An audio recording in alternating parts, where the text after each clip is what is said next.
Well, a question. Where is I? When you say I, where do you point?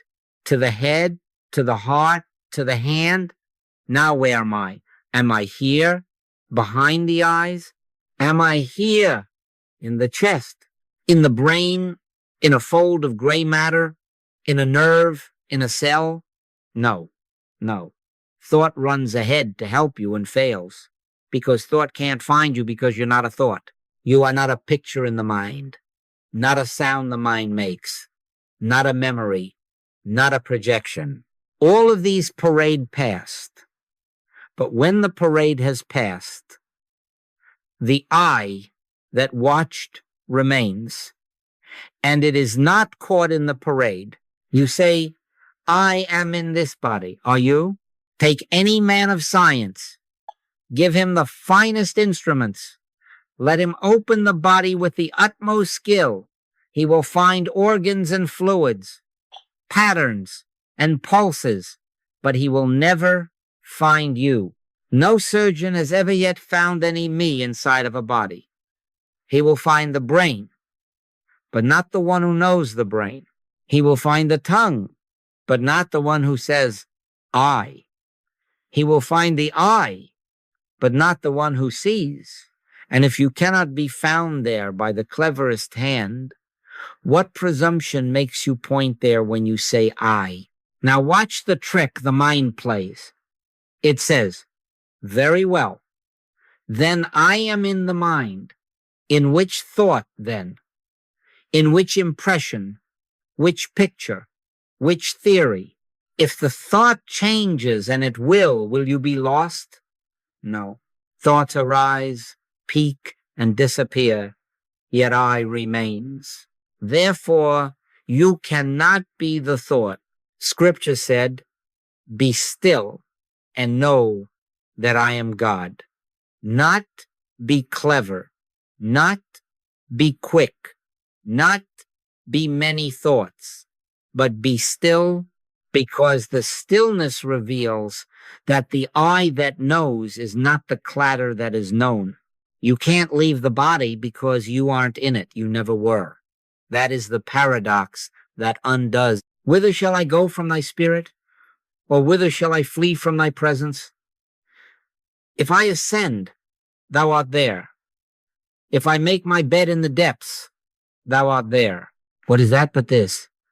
I am not in the physical, absent from the body, present with the Lord, not absent by death or distance, but absent by recognition, by the uncovering that location never held me and never could. I put my hand here on the breastbone and say, I. Is I in the bone? No. I move the hand to the brow and say again, I. Is it in the skin? No. I stand in a doorway, I cross a field, I sit silently. The scene shifts, the posture alters, but I does not travel. In him we live and move and have our being. Not in nerves, not in a neighborhood, not in latitude or longitude. The body moves in space, but I is not a passenger. The body speaks, but I is not a voice box. The mind calculates, but I is not arithmetic. I am, and that being is not measured by feet or framed by flesh. If this sounds severe to the sense, it is only because the sense has been long indulged. I speak gently, but I will not flatter the error that binds you. I and my Father are one. If that is truth, then I cannot be contained where God is not, and there is no place where God is not. Therefore, there is no little room in skull or skin where you can trap the infinite. The infinite is not put into the finite. The finite is recognized as an appearance within the infinite consciousness that says, I am that I am. Consider this. If I were in the brain, concussion would dismiss me. If I were in the blood, a cut would spill me. If I were in the lungs, a cough would shake me out. Not a bit. Bodies are helped and harmed. Minds are bright and then are dim. But I remains witnessing, not with eyes, but as awareness itself, hearing, not with ears, but as knowing itself. When the storm of sensation calms, the I that has never stormed is evident. That I does not begin at birth, does not end at death, does not start in waking, does not stop in sleep. The psalmist whispered it. The Christ declared it. The spirit within confirms it when thought grows quiet enough to cease its chasing. So I ask you again, tenderly but unmistakably, where is I? Do not rush for an answer. Let the old finger pointing grow tired. Let the mind run its circuit and come to a standstill. And when it can define you no more, do not be alarmed. That is blessing, not loss. For in that holy absence of location, this dawns. I am not in the physical. I am present with the Lord. And the Lord is not a distance. The Lord is the life of this I. Now, because the mind has been asked to stop pointing, we must give it something gentler to do. We give it a simple posture so that the body may be removed from thought. There is no occult reason in this, only physical comfort that keeps the body from clamoring. Take a chair that is plain and comfortable, not too high, not too soft, low enough that your feet rest fully on the floor. Place the feet flat, not crossed, not tense, just grounded. Let the back be easy, neither rigid like a soldier nor collapsed like a sleeper. If the chair has arms, do not brace upon them. Rest the hands lightly in the lap or upon the thighs, as one who is not holding anything and not reaching for anything. Release the shoulders so they fall of themselves. Let the jaw be unmade, the brow smooth without your help. Close the eyes, not in a squeeze, not as a gate against the world, but as the curtain that quiets the stage so the real play may be heard. In this position with the eyes closed, become virtually unaware of having a body, not by force, not by hypnotism, not by denial, by comfort. If there is a discomfort, adjust it simply, then leave it. We are not practicing severity. We are not earning merit by pain. There is no prize for stoicism. We are arranging conditions so that the body can slip into the background and we may remember absent from the body, present with the Lord. This is not a trance. It is a clarity. When ye pray, enter into thy closet, and when thou hast shut thy door, pray to thy Father which is in secret. The closet is not a room. It is the still point of your own awareness, shut to distraction, open to God.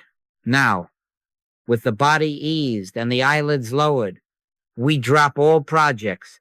No asking, no pleading, no bargaining, no using. Take no thought, not for tomorrow, not for outcome. Take no thought for your life, said the Master. We are not here to improve the human scene by thought, power, or suggestion. We are not here to project a beam or to send a thought to someone across the sea. We do not project. We do not suggest. We do not fix. God is the actor. I am merely the instrument. If anything is to be done, it will be God in the midst of us doing itself, and we will be the witness of it. Let the mind eager to help be reassured. Its help is to be quiet. If it brings a word, let it be this: thy grace is my sufficiency in all things. Whisper it once, not as magic, not as a lever to move God, but as recognition of what already is. Or let it be, thy will be done. Speak softly and then stop. Do not try to climb to God. Do not try to pull God down. Sit where you are and discover you were never apart. Be still and know that I am God. The stillness is the knowing. The knowing is not in words. If a thought of need intrudes someone ill, some bill unpaid, some fear of world events, do not pick it up to massage it into solution. Set it kindly beside you as you would set a child's toy when the child sleeps. We are not putting hands upon persons in thought. We are not pushing on conditions. We are consenting to the presence that is already wholeness. My conscious oneness with God constitutes my oneness with all spiritual being and idea. Therefore, relation, guidance, and healing are already within the one, not outside for me to fetch. Breathe without managing. The breath knows its own way. Let time be what it is, and let it cease to count. In a few minutes of this desireless waiting, the body will have receded to the circumference, and you will find yourself not inside it, not outside it, simply aware without reaching. If the mind asks, "What shall I do next?" answer it gently, "Nothing. Stay." This is safety. This is simplicity. This is fidelity to the first commandment. Thou shalt have no other gods before me, not the God of techniques, not the God of outcomes, not the God of will. Only the living God, present, sufficient, silent, and sure. And here in quiet receptivity we abide. Now hold the mind as one holds an open hand, nothing grasped, nothing pushed away. Gentle neutrality. If any word is to rise, let it be offered once or twice, not as a tool, but as acknowledgement. Thy grace is my sufficiency in all things. Then stop, close the lips of thought. Let even the echo fade. We are not reaching for light. We are consenting to light. In quietness and in confidence shall be your strength. No images, no rehearsals, no bargaining. The kingdom of God cometh not with observation, not with a lookout perched on the ramparts of the mind, scanning for a sign. Be still. In this stillness, there is a moment unforced, unpurchased, when the inner sees the inner. It is almost a change of weight, as if a burden were set down that you did not know you carried. Almost a soft click, a settling, a yes that no lips have spoken. It is not dramatic, and yet it alters the air. Effort loosens, expectancy dissolves. Presence is simply present. This is the sign without sign, the knowing without thought. Not by might, nor by power, but by my spirit, saith the Lord. The will relaxes its grip. The breath finds itself. The mind, surprised to be unnecessary, grows quiet, and you realize you are not holding God. God is holding you. Do not try to make this come. Do not peer into the silence to catch it arriving, for the peering is noise. If the mind asks, "Is this it? Is this it?" answer, "No, no." We are not counting doorbells. We are not staging a visitation. We are abiding. We do not manufacture wind for the sail. We unfurl the canvas and let the wind be wind. If there is no click this minute, we remain at rest. Thy will be done. If there is a click and then the mind pounces to use it, to turn it to method, to tie it to an outcome, gently let go again. We are not turning grace into a lever. We are letting grace be grace. When the click has come, whether faintly or with the certainty of sunrise, there is a different center. Listen, I and my Father are one. Not will you be, not if you manage well, you are. My conscious oneness with God constitutes my oneness with all spiritual being and idea. From this center, the impulse to fix does not arise. God is the actor, the doer, the beer. I am merely the instrument. As the instrument, I do not pluck my own strings. I am plucked. I do not compose the melody. I sound as the melody moves through. If there is guidance, it is not a thought I have driven. It is a motion that announces itself without strain. Stay in this recognition as you would sit by a fire, not poking, not proving, just warm. If a thought proposes a project, heal this. Get that. Change them. Smile and set it down. We are not working on persons or conditions. We are not sending thought across the town or across the sea. We are yielding to the one who already is the health, already is the provision, already is the harmony of being. Be still and know that I am God. The knowing is God's own knowing revealing itself where you seem to be. The stillness is God's own rest breaking the fever of your hurry. If the mind stirs again, if restlessness returns, you may offer the password once more, not as a key wedged into a locked door, but as the remembrance that there has never been a lock. Thy grace is my sufficiency in all things. Then again, silence. Again, neutrality. Again, the willingness to be nothing so that God may be all. In that humility, the click may come like dew upon the grass.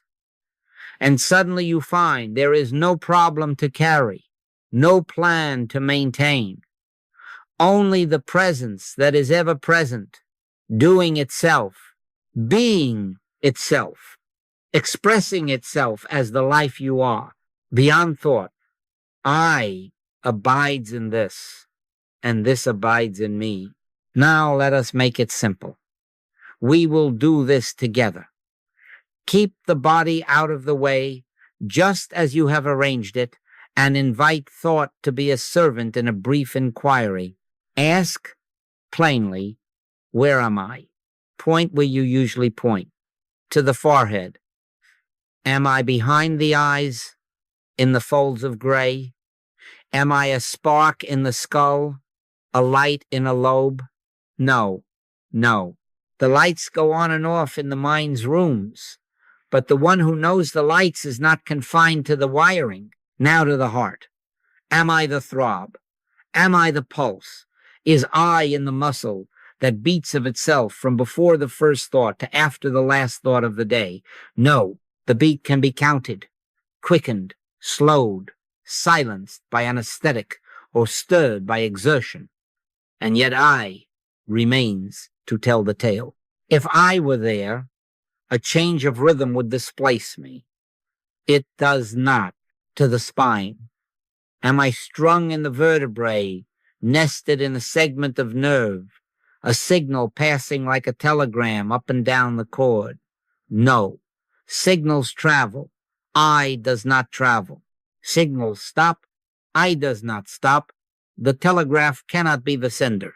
In him we live and move and have our being, not in bone, not in cable, to the fingertips. Am I the tingle, the warmth, the coolness of air, the grain of wood? No. Sensations appear and vanish, report and retire, but they do not carry the one who knows them. The glove does not contain the pianist. The string does not own the song. Thought says, very well, then perhaps I am the thought that asks. Watch that. The question arises, and another thought answers it. Who knows both, who sees the asking and the answering. That one is not in the thought. The finder, thought, never finds the one who is aware of finding. When it shouts, I have it, notice that you are there to hear it shout. You are there when it grows discouraged. You are there when it grows proud. You are there when it grows silent. Therefore, you are not it. The kingdom of God cometh not with observation. The observings are many. The kingdom is the one awareness to which they come and in which they go. If you needed further proof, bring in the surgeon. Give him skill and light, instruments and time. He may open the chest, the skull. He may map the nerves and photograph the firing of synapse upon synapse. He will find structure and function, marvelous and minute. But he will not find you. No surgeon has ever yet found any me inside of a body. He can remove a gland, and the sense of self remains. He can induce sleep, and the sense of self greets the morning. What anecdote shall persuade you to continue pointing to meat and measure? None. Let the pointing cease. Now attend to what happens when the search winds down. There is a little gap. The question hangs without a hook, and yet something is. The mind, having run its circuit, head, heart, spine, fingertips, grows quiet. And in the quiet, awareness is simply awake.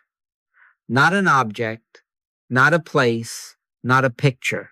Just the fact of knowing, unlocated, uncontained, present. Be still and know that I am God. The stillness is not a room. It is the absence of chasing. The knowing is not an idea. It is the presence that knows. Stay there, unbraced. Do not turn this into a trick to get a result. Do not reach back into the body to tag yourself again. Rest in the holy anonymity where no label sticks. In that rest, notice the consequence. You have not diminished. You have enlarged. You have not vanished. You have awakened to the one in whom you cannot be lost. I and my Father are one. My conscious oneness with God constitutes my oneness with all spiritual being and idea. When the address book is closed, relation remains, because God is relation. If the mind rises for one more look, give it this whisper and let it fall back into quiet. I am not in the physical. The eye that sees is not a thing seen, absent from the body, present with the Lord.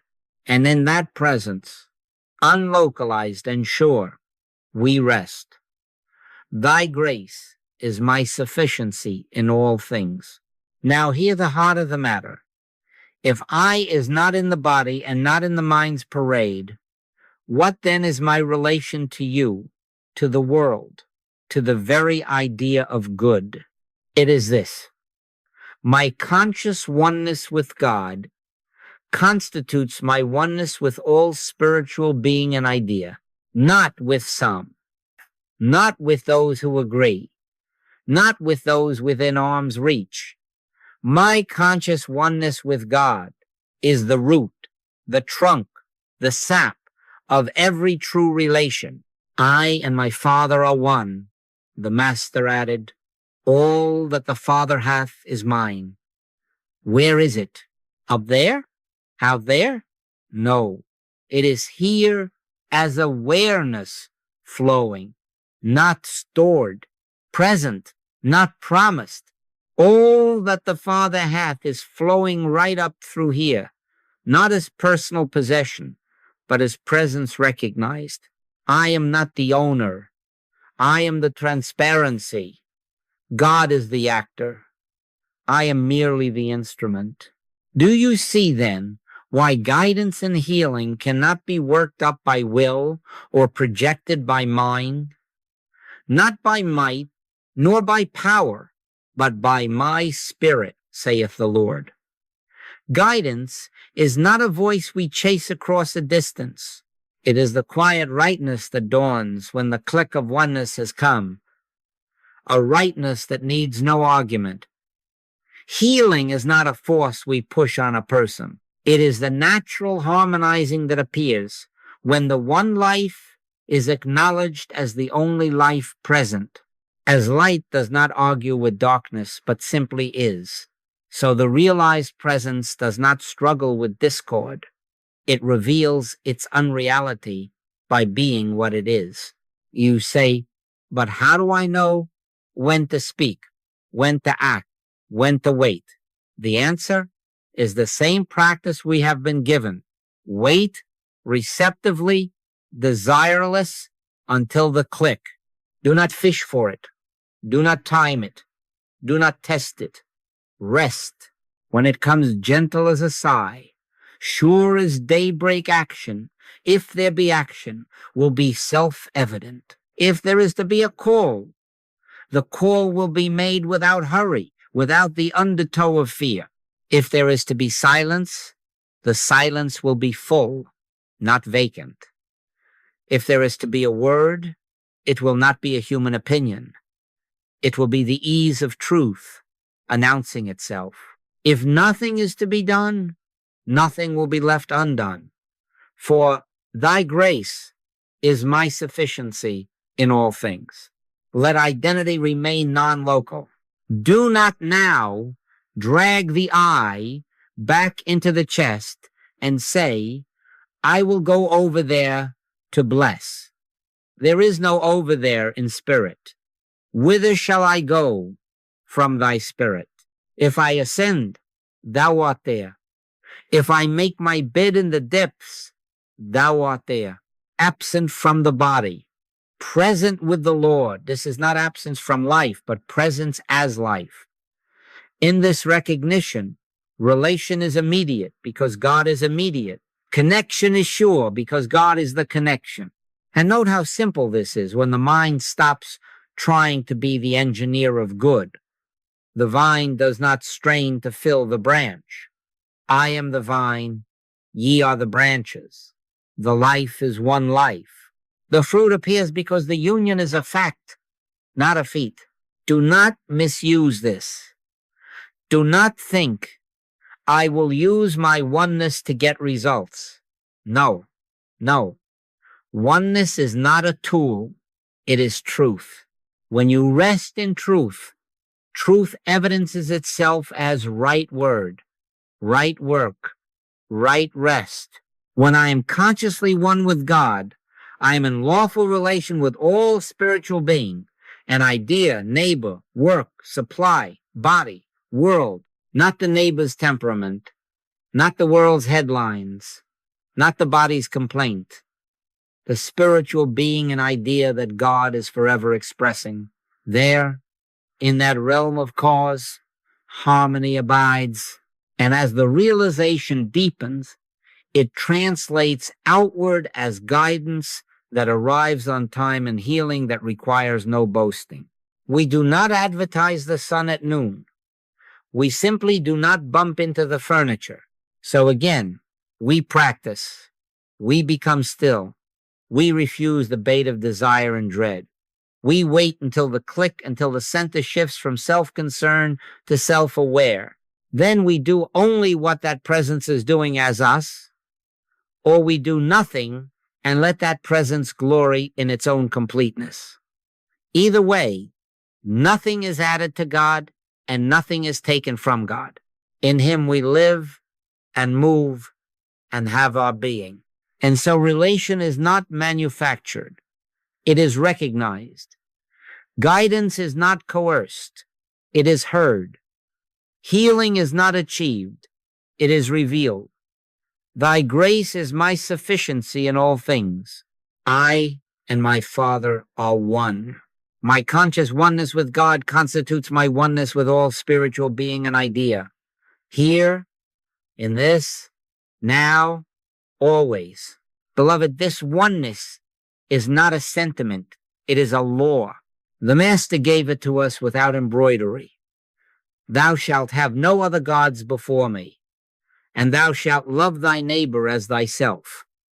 Not two pious suggestions, not a mood to attempt on good days, but the constitution of spiritual being, one God, no second power, no rival good, no private supply, no personal will exalted as deity, and love thy neighbor as thyself, because in truth there is but the one life, appearing as neighbor and as self. My conscious oneness with God constitutes my oneness with all spiritual being and idea.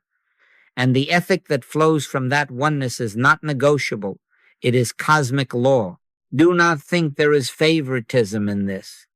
He maketh his sun to rise on the evil and on the good. Law is impersonal. Be not deceived. God is not mocked. For whatsoever a man soweth, that shall he also reap. As you sow, so shall ye reap. The harvest is not a reward handed out by a pleased monarch, nor a punishment hurled by an offended ruler. It is the fruit that belongs to the seed by nature. Plant wheat, reap wheat. Plant thistle, reap thistle. You violate nothing but law when you violate love, and the bruise that follows is the bruise of impact with reality. Consider how plain this is. In mathematics, 2 times 2 is 4. Use it rightly. Bridges stand. Commerce flows. Music is measured and heard. Misuse it, and you do not anger mathematics. You suffer the result that is built into the misuse. It is the same with a traffic law. Stop at the red, yield at the sign, and movement harmonizes across 1,000 wills. Run the light, and the penalty rides in the steel. You have misaligned with order. No policeman need be cruel. The crash is the penalty. So with spiritual law, to have another God-fear, money, prestige, personal will, human opinions, that is to run the red light in consciousness. The discord that follows is not a divine temper. It is the inevitable entanglement of setting a false cause in the seat of cause. Do not tamper with a cosmic law. It is a double-edged sword. With what measure ye meet, it shall be measured to you again. Send out condemnation in the name of zeal, and it returns upon its sender as the very condition he dreaded. Project thought to bend another to your purpose, and the projection boomerangs because there is no other in the one. He that takes the sword of manipulation, mental or physical, perishes by that sword. Why? Because you cannot take from the one without first accepting the premise of separation, and the premise itself is the wound. But align with one God, and love follows naturally as its evidence. Place no effect, no person, no condition in the throne, and you will not beg, fear, or fight. Thou shalt have no other gods before me removes the idols that promise and fail. Thou shalt love thy neighbor as thyself removes the rivalry that gnaws and divides. When I want nothing you have, and you want nothing I have, because both rest in the one, then there is no possibility of a war. Harmony is not luck. It is law revealed. This is not a moralism strapped upon the flesh. It is the way spirit is. Love is not sentiment. Love is the structure of one life, refusing to split itself. Therefore, let us practice obedience where obedience belongs in consciousness. If a fear appears, do not crown it. If a grievance whispers, do not enthrone it. Turn within and acknowledge, I and my Father are one. My conscious oneness with God constitutes my oneness with all spiritual being and idea. Thy grace is my sufficiency in all things. And see how the consequences change. The same world, yet different harvests. The same neighbors, yet new relations. The same work, yet clean guidance. Not because God has altered, but because allegiance has. When you keep the first commandment, the second keeps you. When you love as the one loves, the law enfolds your days. As you sow, so shall ye reap peace for peace, mercy for mercy, sufficiency for trust. This is safety, not as offense, but as fidelity to what is. This is ethics as cosmos, not code. And so we bow, not as slaves, but as instruments, consenting to be played by the one who alone is the actor. Thy will be done. Thy grace is enough. Now comes a safeguard, without which all that we have spoken can be twisted into a rope and used to bind. Hear it plain. I have studiously avoided mental and physical contacts. I do not push and I do not pull. I never give human advice. God is the actor and the doer and the beer. I am merely the instrument through which God bears witness to its own harmony. I can of mine own self do nothing. The Father that dwelleth in me, he doeth the works. Therefore, when a question comes, what shall I do? Which way shall I turn? How shall this be fixed? I do not answer from opinion. No, no. I turn within, and I wait desirelessly until the click, or I remain silent. Let the Father within me do all the blessing. Do not mistake love for meddling. To interpose personal will in the name of good is to set another God before the one. It is to enthrone our picture of outcome and then to whip the mind to fetch it. That is not ministry. That is magic. And magic is a double-edged sword. As you sow, so shall ye reap. If you sow suggestion, do this. Be that. Take this path. You harvest entanglement with consequences that were never yours to carry. If you sow projection, sending thought to bend a brother's will, you harvest the recoil, for there is no other in the one to be bent. Do not attempt projection or influence. No, no. Do not try to see a result and then force spirit into its shape. Be still and know. How then do you help? By not helping humanly, by refusing to be an operator of a power.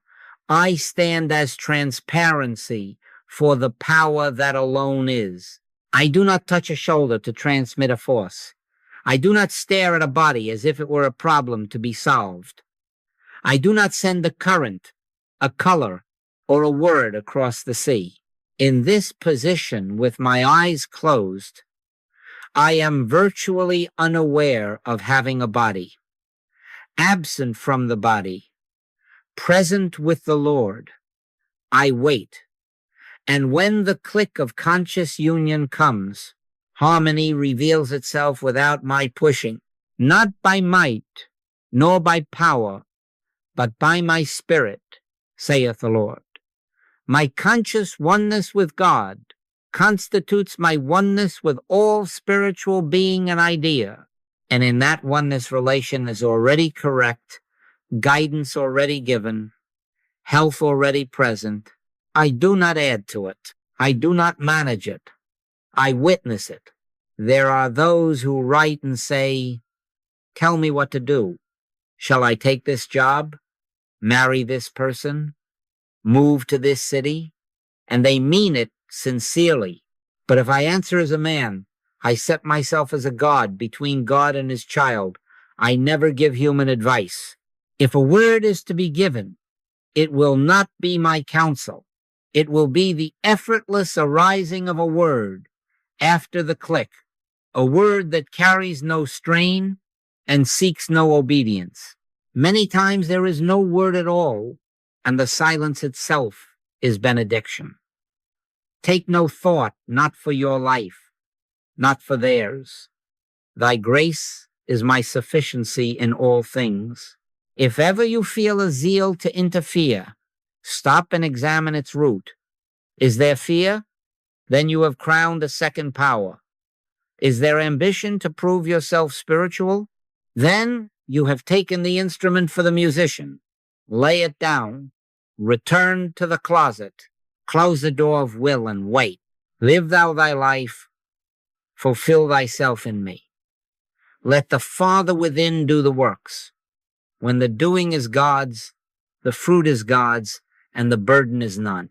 When the doing is ours, even in pious dress, the burden returns sevenfold. You will find this non-interference, is not passivity. It is purity of channel. It is safety and fidelity. It is the law of love, refusing to trespass. The first commandment, refusing substitutes. In practice, it sounds like this. I do not advise. I do not suggest. I do not project. I do not manipulate. I consent. I witness. I rest. And in that rest, if action is required, it happens without debate, as naturally as light falls on a room when you draw the shade. Thy grace is my sufficiency in all things.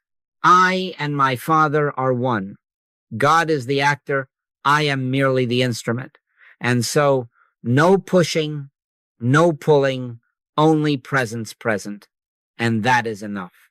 I wish you to have one clear stone to set in the foundation, not as ornament, not as bait for sensation, but as witness. A letter came across the sea. The writer said, "You stood at my mother's bedside. We saw you." She felt a lifting as if a hand had taken the heat from her brow, and in that instant the pain ceased. They gave the hour, the room, the posture of the nurse, even the lamplight falling across the coverlet. Beloved, at that same hour, I was seated in a chair, thousands of miles away, eyes closed, body removed from thought, waiting without plan, without project for the click. The burden had been brought to me earlier in the day. I had taken no thought for it. When I sat that evening in the quiet, suddenly there was the soft settling, the yes that is not spoken, and I knew, not by picture, not by effort, but by presence. I slept. Days later, the letter arrived, and their hour and mine were one. Now hear me well. I did not project myself. No, no. I hope you will never try to do it. I am not in the physical, absent from the body, present with the Lord. I did not attempt to appear at a bed. I did not send thought or force or color. I simply waited until the click came, until my conscious oneness with God was a living fact to awareness, and in that instant, the one that is God was recognized as the only presence and the only power. Whither shall I go from thy spirit? There is no over there to spirit. Omnipresence does not travel, it simply is, and when we consent to it, distance dissolves like fog in the sun. Do not ask for a mechanism that a mind can use. Principle is the mechanism. Think of this. 2 times 2 is 4. Here and in Holland, in a schoolhouse or a ship. No one carries the law from place to place. One awakens to it. And wherever the awakening is, the fact is. So with omnipresence, when the click comes, the awareness that God is being itself rinses from consciousness the notion of separate centers and separate powers, and harmony appears where discord claimed a name. Speak the word only, and my servant shall be healed. The word is not syllable. The word is the realized word, God knowing himself as all that is. But let there be a God about your heart. We do not make a method of testimony. We do not collect marvels to trade them as currency. The letters are not to teach you to project. They are to teach you to yield. I can of mine own self do nothing. The Father that dwelleth in me, he doeth the works, not by might, nor by power, nor by human imagination, but by my spirit, saith the Lord. If you seek the phenomenon, you crown a second God and reap the bruise of your own sowing. If you rest in the principle, even the smallest whisper of grace is enough, so take the lesson rightly. Non-local presence is not travel. It is oneness recognized. My conscious oneness with God constitutes my oneness with all spiritual being and idea. Therefore, relation is immediate, guidance is direct, and healing is present, not parceled, not delayed by miles. When the click comes, what must appear, appears, because the one is being itself. And we, refusing to interfere, refusing to advise or to push, stand as transparency. Thy grace is my sufficiency in all things. I and my Father are one. God is the actor. I am merely the instrument. And so no reaching across oceans, no straining across time, only presence present, and that is enough.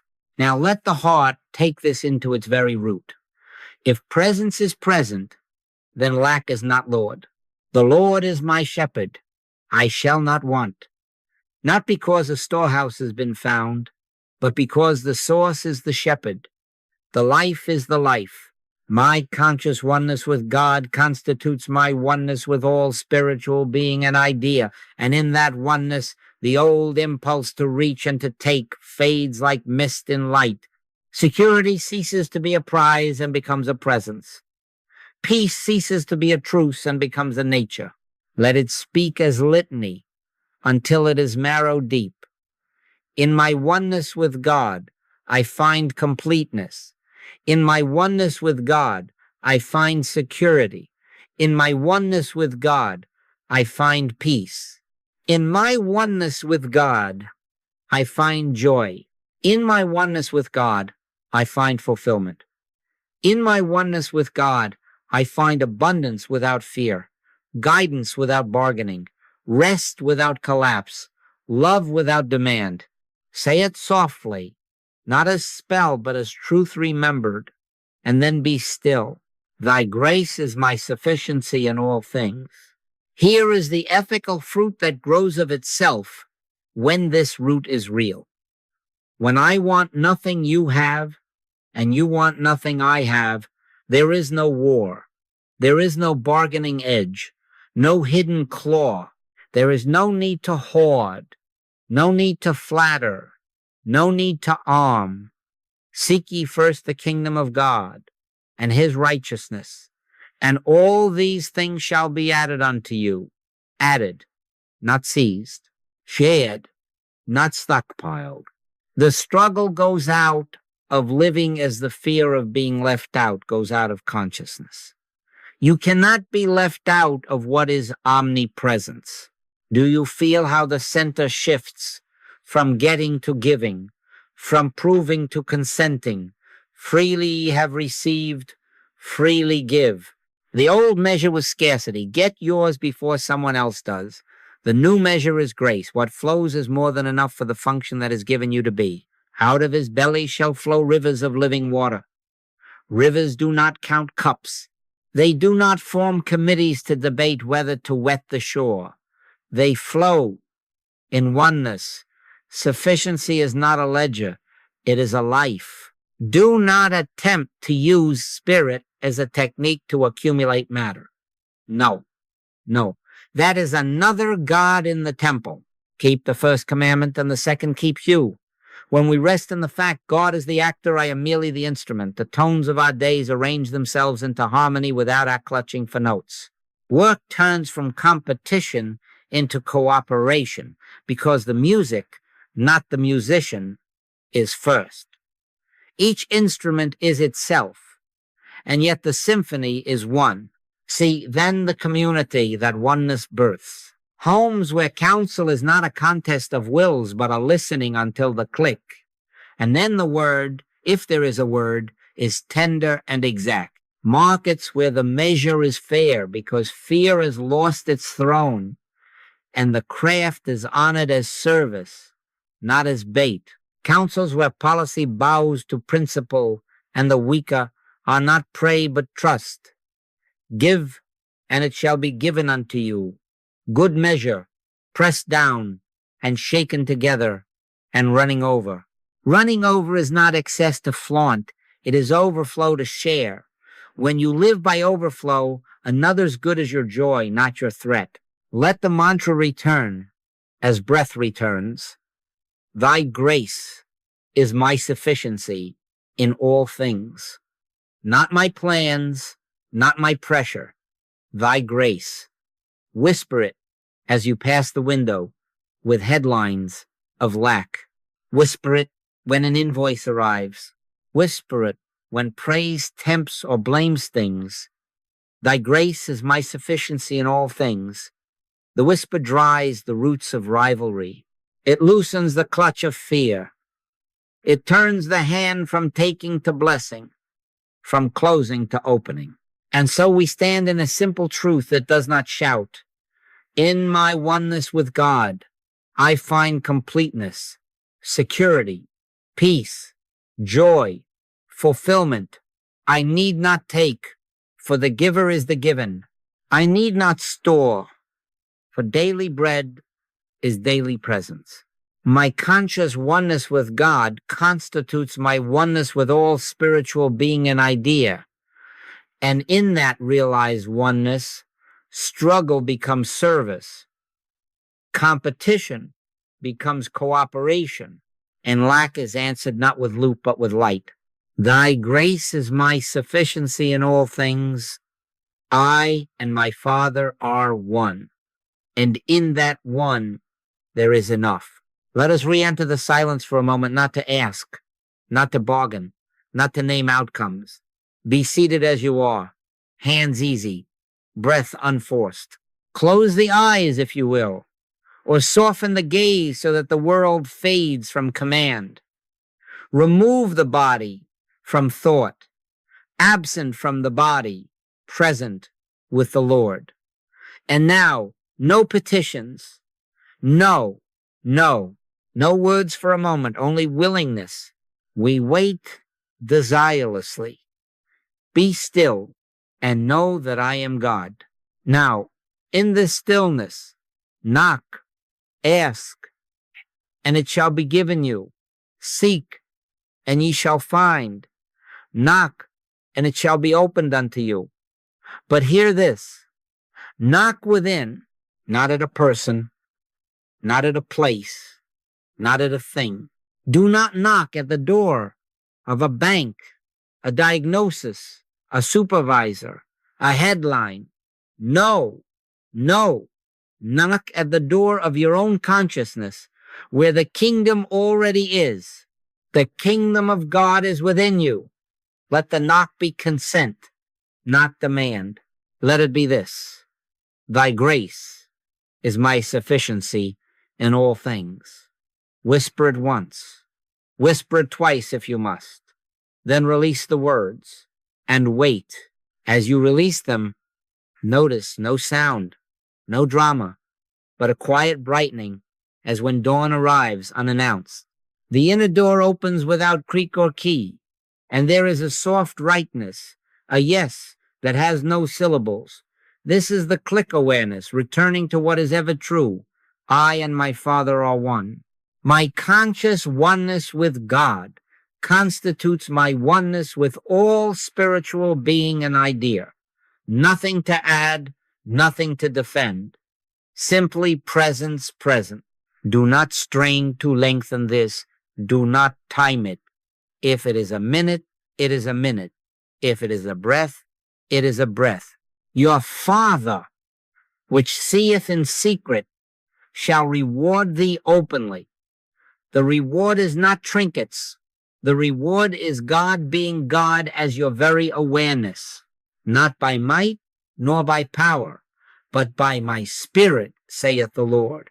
When the inner door is open, action, if there is to be action, appears of itself.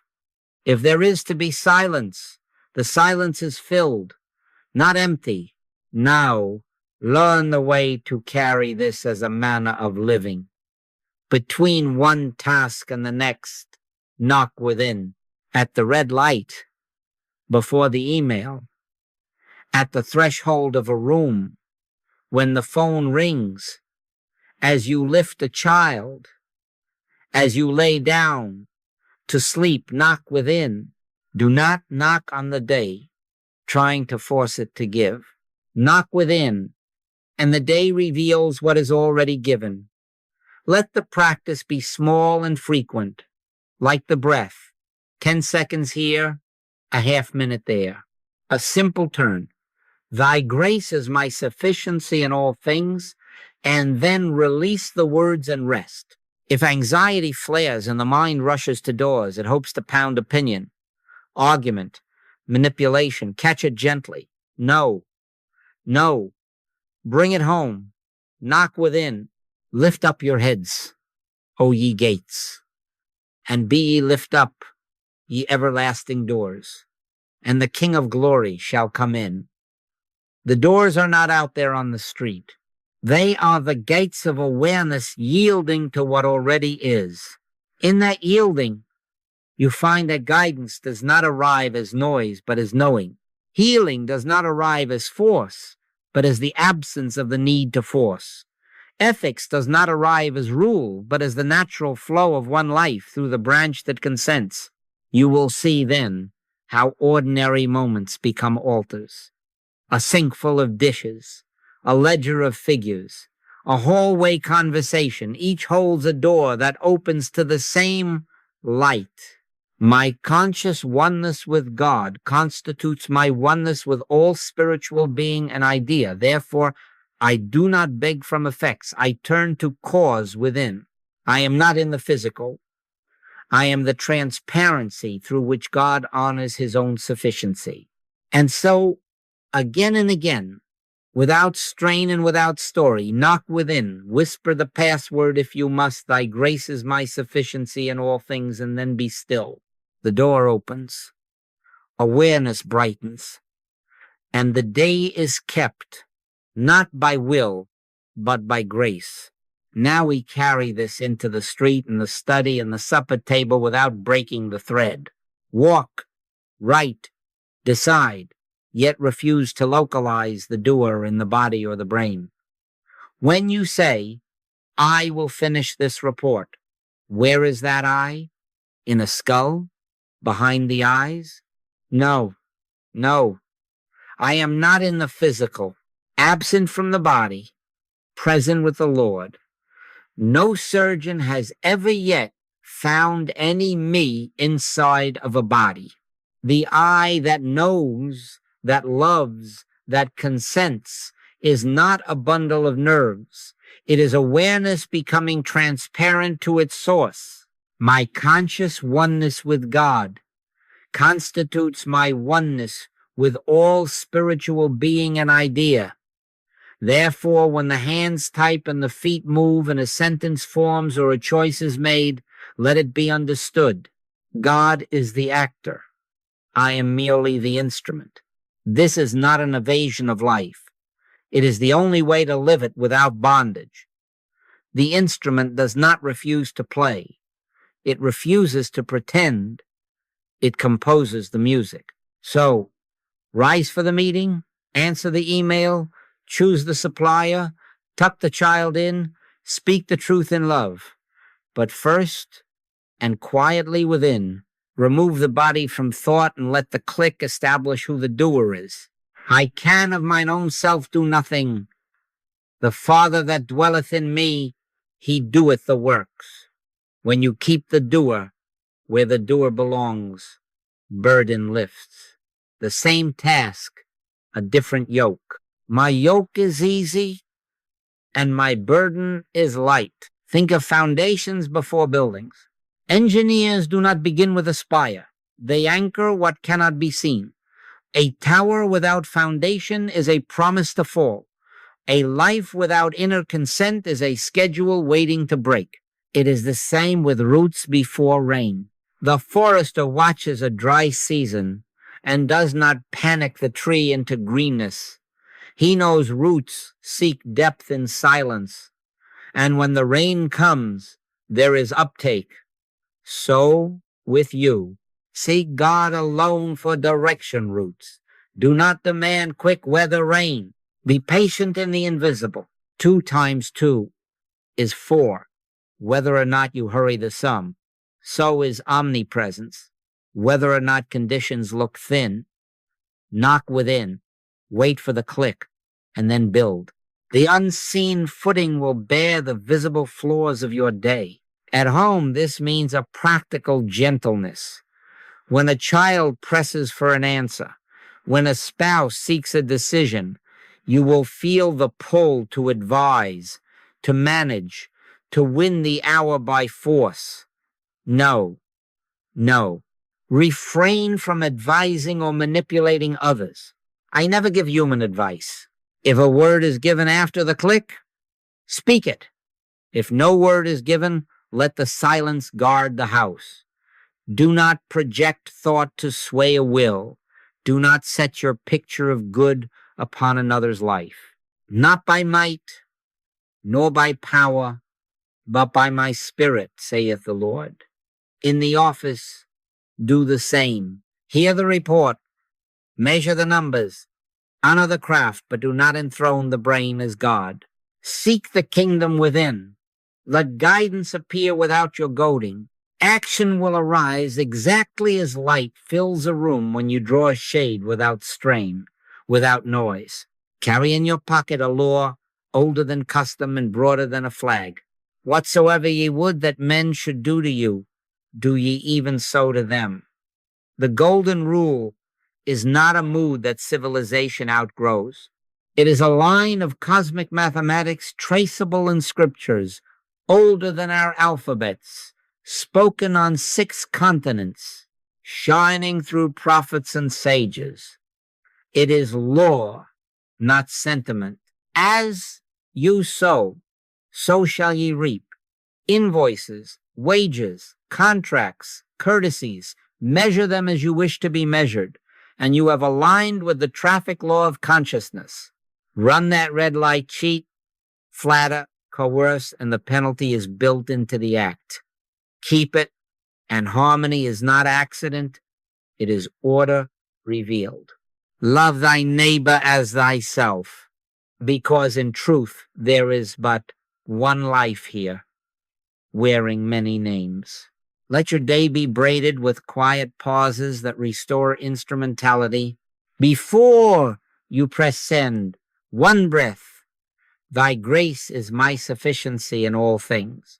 Before you step into the room, one breath, I and my Father are one.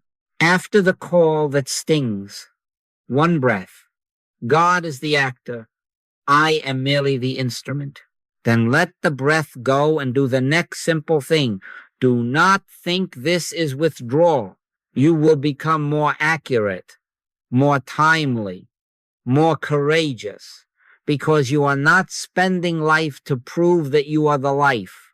The branch bears fruit because it abides. It does not strain to be a trunk. And when the world shouts emergencies, headlines, markets, rumors, do not let them relocate you into a body hauling a godless day uphill. No, no, refuse localization. Turn within. The same presence that governs a whisper governs a whirlwind. My conscious oneness with God constitutes my oneness with all spiritual being and idea. Therefore, guidance is not scarce. Love is not conditional. Supply is not a scramble. And right action is not a wager. Walk, write, decide, but as transparency, not as proprietor. Foundations before buildings, roots before rain. Seek God alone. Let the law of love govern. Pause often enough to remember who lives you. Thy grace is my sufficiency in all things. And in that grace, the ordinary becomes sacrament, and the world, instead of being carried, is illumined. We have come to the still center by a simple path. Thought looked everywhere for a location and could not find the eye. It circled the skull. It measured the pulse. It pressed upon the ribs. And still, no. There was no address to post a self to, no corner of flesh to claim as throne. And yet, When thought fell quiet, the beholding remained awake, whole, unhurt. The watcher did not vanish when the search ended. The light remained when the lantern was set down. Be still and know that I am God. Take this as seal upon the heart. I am not in the physical, absent from the body, present with the Lord. I am not a thought trying to name itself. I am the awareness in which thoughts appear and are blessedly allowed to go. I and my Father are one. This is not ambition. It is remembrance. Before Abraham was, I am. In this remembrance, the old props fall harmlessly to the floor. Identity does not lean on them. Identity is I am that I am, not a body, not a story, not a verdict of yesterday or a weather of mood, but the living transparency through which God honors his own completeness. Let the belonging speak its whole sentence. My conscious oneness with God constitutes my oneness with all spiritual being and idea, not by span of arms, but by omnipresence, not by plan of mind, but by the word realized. In that oneness, relation is not achieved, it is recognized. Guidance is not wrestled from tomorrow, it is given as now. Healing is not a contest of powers, it is the absence of a second power. In him we live and move and have our being. God is the actor. I am merely the instrument. The melody is already written into being. The instrument consents and the room fills. So we stand here at the close, not to add, but to acknowledge. The shepherd is the sufficiency. Therefore, I shall not want. The door is within. Therefore, when we knock, it opens as quietly as dawn. The click that visited us in practice becomes less a moment and more a way of being an unargued rightness, a meekness that is strength, a silence that is full. If there is to be speech, it appears. If there is to be rest, it is sweet. If there is to be correction, it is gentle and exact, because it is not ours, it is God being God. Now let the mantra carry us past words into the Sabbath of awareness. Thy grace is my sufficiency in all things, not my cleverness. Thy grace is my sufficiency in all things, not my will.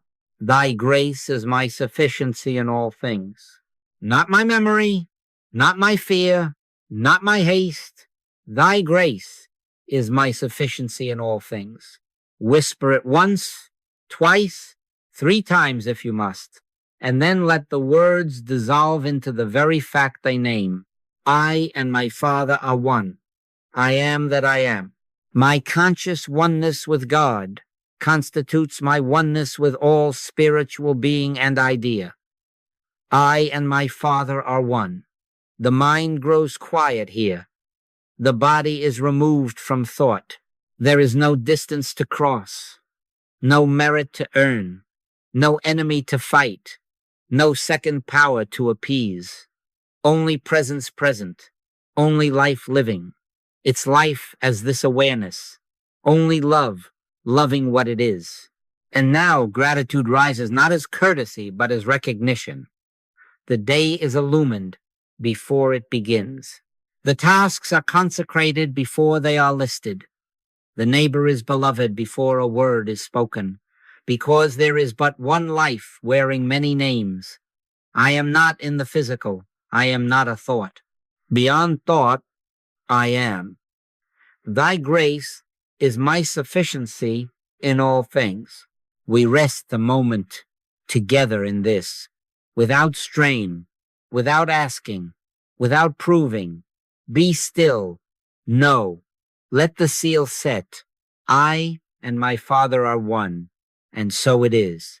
And I thank you.